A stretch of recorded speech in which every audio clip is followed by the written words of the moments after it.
Hey everyone, welcome back to CCF1. Today's race review is going to be on the 2020 Hungarian Grand Prix.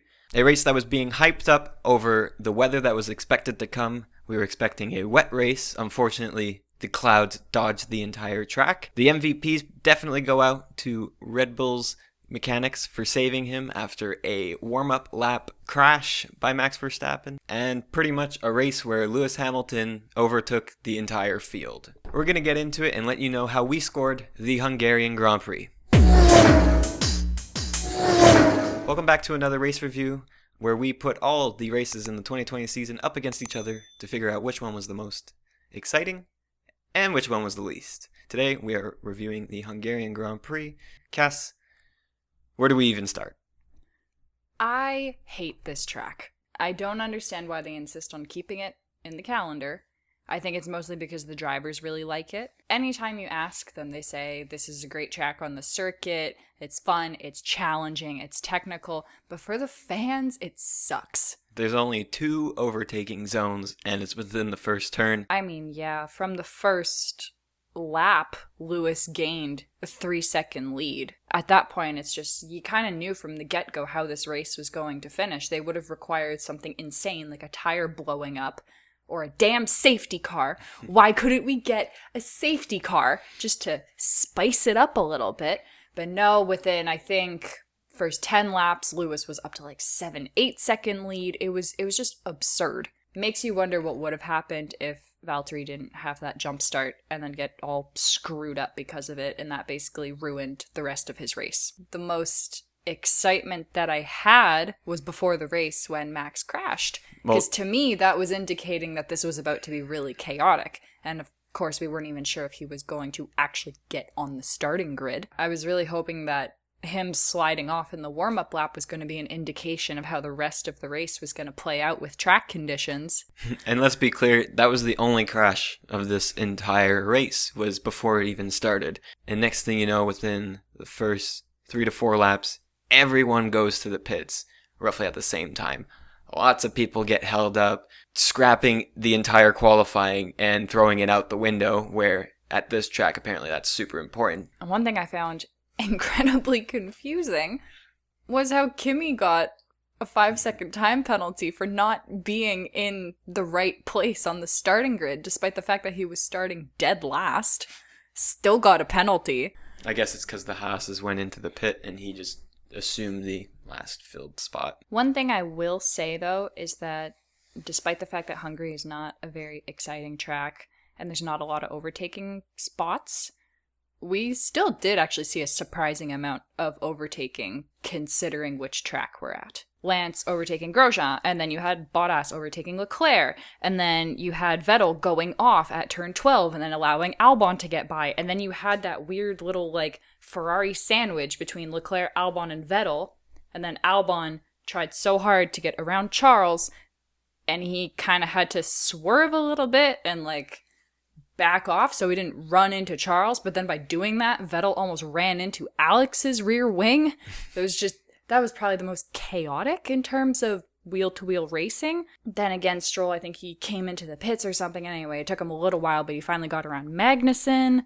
And then within the same lap, at one point, Albon gets past Leclerc, and then they cut to the cameras, and then Bottas is overtaking Magnussen, and you're like, where are we in this race?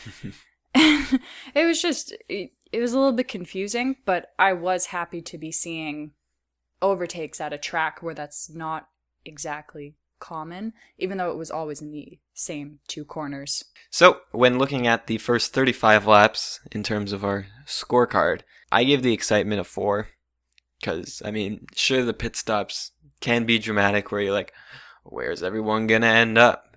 And I put the drama on par with the excitement level because with Max Verstappen's crash on the warm-up lap, the jump starts by Bottas, everyone's changing positions after the first turn in terms of Ferraris are up, the racing points are down, followed by the mass pit stops that shifted up everyone's position.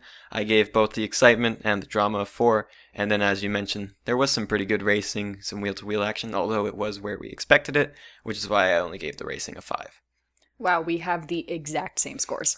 Lovely. We did not consult about this beforehand. And now jumping ahead to the second half of the race, I can confirm and tell you the weather never came. Half the time I was there either waiting for a safety car or rain, and neither of those two things happened, which is why the second half of this race is going to be even scored lower than the first half. Yeah, there was genuinely barely anything going on in the second half of the race. Like, I think there was a solid 10 laps where I just zoned out. The only person to really mess up in this race and spin out a lot was Latifi, sadly. As we can see, he's 5 laps down. I do feel a little bad for him, but sometimes he got unlucky with a collision in the pit lane, but that was in the first half, so I forgot he had an entire tire puncture. Yeah, and that just escaped my mind.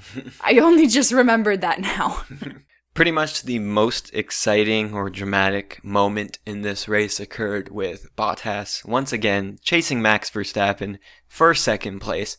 I'm rooting for Bottas to push the championship and make it at least a close season between the two Mercedes if they're going to carry away with the whole Constructors' Championship. Yeah, that was pretty much the most, ooh, what's going to happen type moment. Mm-hmm. Other than that, there were still some overtakes, but they were basic. I think one of the more interesting fights, kind of sketchy moments was when Leclerc and Sainz were battling it out and they got real close to colliding. And of course, all the commentators, next year's teammates going wheel to wheel. I'm like, yeah, like that they were they're fighting in the for same 10th. Race. They're fighting for the 1 point that's there. Sad. And I even remember seeing Leclerc almost spinning out. And pretty much the only drama came from potential penalties coming. So we would hear that Albon was apparently having the track or his grid place being dried while the mechanics were on the grid working. And the FIA is like, no. You can't do that. You cannot have more grip. I just feel like the race really dropped off at the halfway mark. There were still some overtakes. Like, I saw some good things happening between Ricciardo and Magnussen, which, might I add, I think Ricciardo was by far one of the best people to manage his tires this entire race. He's one of the few that genuinely gained positions, like, consistently. Didn't seem to have tire issues, making smooth overtakes. He kind of had a very clean, I wouldn't say stress-free, but definitely drama-free race. I just think one of the most disappointing things was when Hamilton lapped Leclerc.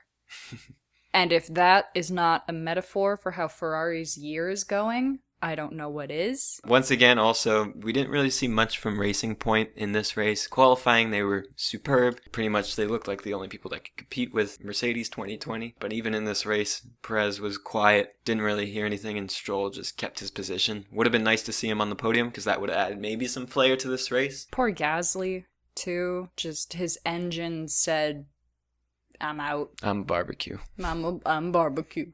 I'm barbecue. Just quit on him. And I mean, I don't even know how he was doing before that happened, because you just didn't hear from half of the field this entire race because nothing was going on. If we move into the scorecards now of the second half of the Hungarian Grand Prix, for me, following my notes, in terms of no rain, no safety car, my drama, I only scored it a 3.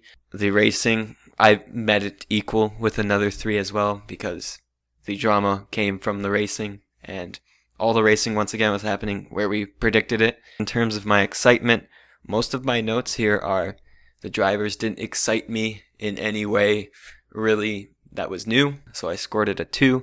So the second half of the race, I scored it a 3, 1 point down from the first half. I mean, pretty similar scores on my side too. Drama, 3. The only thing playing into the drama was the will he or will he not catch Max? Is there something wrong with Hamilton's tires? And then 30 seconds later, there's not. So drama, 3.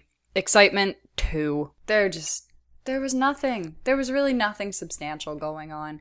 I gave the racing a 4, which honestly might be a little bit high. So the official CCF1 score for this race would be a 3.5, moving this race to the least exciting so far in the 2020 calendar. Will any other races be worse than this one? Will this be the worst race of the season? Be sure to find out by subscribing to this YouTube channel, where we will review the next races to come in the 2020 calendar. As usual, make sure to follow us on our social medias at CCF1 channel.